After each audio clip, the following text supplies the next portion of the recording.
देखो अब हम यहाँ ये समझेंगे कि जैसे रासायनिक अभिक्रिया में अभी हम देखे हैं कि तीर चिन्ह के एक तरफ कुछ लिखते हैं और तीर चिन्ह के दूसरी तरफ कुछ और लिखते हैं।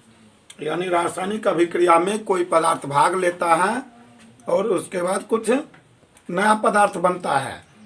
तो जो अभिक्रिया में भाग लेता है उसे क्या कहते हैं और नया पदार्थ जो बनता है उसको क्या कहते हैं, ये हमको समझना है।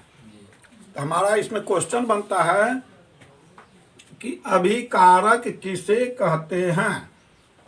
क्वेश्चन हमारा यहाँ बनता है कि अभिकारक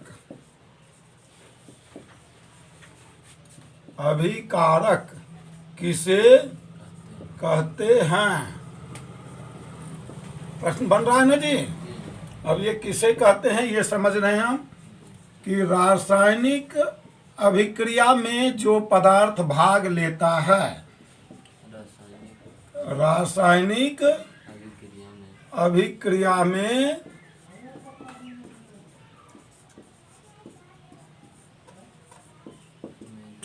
जो पदार्थ भाग लेता है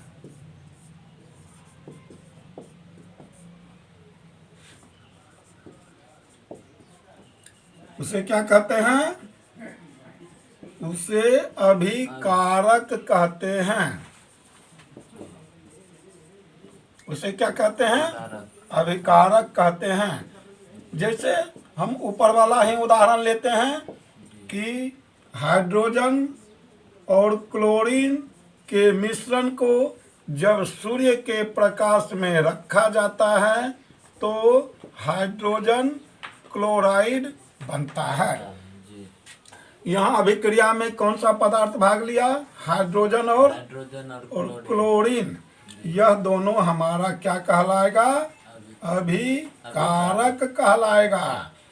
जो पदार्थ रासायनिक अभिक्रिया में भाग लेता है उसे हम अभिकारक कहते हैं। ठीक है, अभिकारक समझ गया। जैसे यहाँ फिर दूसरा उदाहरण वही वाला लेते हैं, कैल्शियम कार्बोनेट को गर्म करते हैं। ये जो चित्र दिए यह गर्म करने का संकेत है।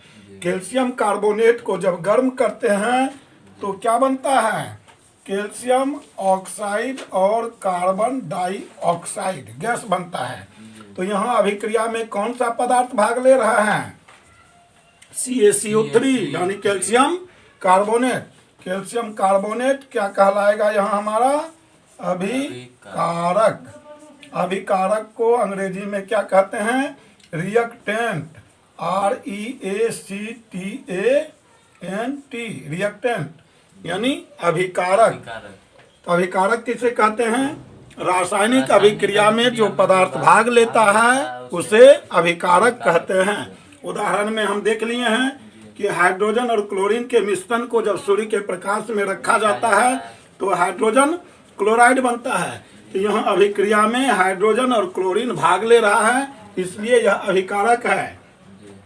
दूसरा उदाहरण है कि कैल्शियम कार्बोनेट को जब गर्म करते हैं तो कैल्शियम ऑक्साइड और कार्बन डाइऑक्साइड बनता है। तो यहाँ अभिक्रिया में कैल्शियम कार्बोनेट भाग ले रहा है, इसलिए यह हमारा क्या होगा, अभिकारक होगा। रासायनिक अभिक्रिया में जो पदार्थ भाग लेता है उसे अभिकारक कहते हैं। ठीक है, नोट कीजिए इसको। अब एक दूसरा चीज अब समझते हैं। अभिकारक तो समझ गए हम, अब यहाँ समझते हैं हम प्रतिफल किसे कहते हैं। प्रतिफल क्या है, प्रतिफल को अंग्रेजी में प्रोडक्ट कहते हैं। यह है क्या, रासायनिक अभिक्रिया में इसका क्या मतलब है। तो हम दूसरा क्वेश्चन यहाँ फिर अगला क्वेश्चन लेते हैं कि प्रतिफल किसे कहते हैं। प्रतिफल को अंग्रेजी में प्रोडक्ट कहते हैं, PRODUCT, प्रोडक्ट किसे कहते हैं।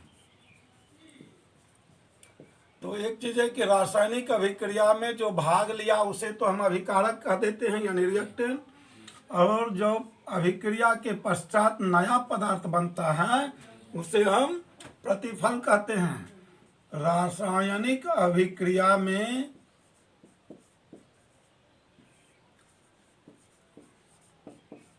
रासायनिक अभिक्रिया में अभिक्रिया के पश्चात जो नया पदार्थ बनता है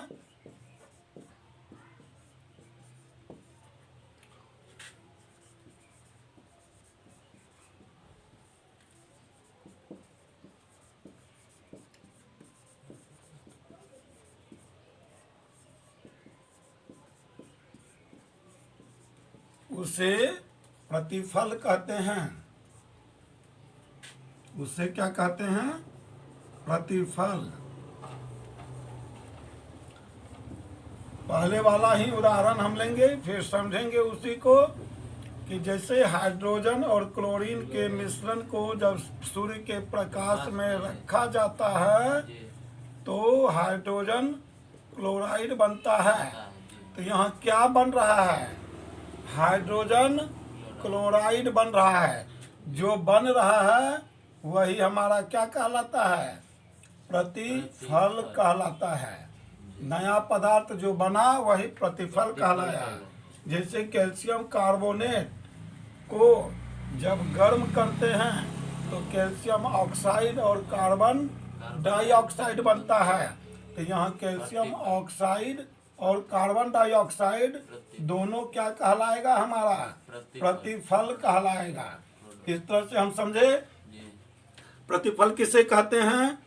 रासायनिक अभिक्रिया के पश्चात जो नया पदार्थ बनता है उसे हम प्रतिफल कहते हैं। ठीक है? कोई दिक्कत तो नोट कीजिए इसको।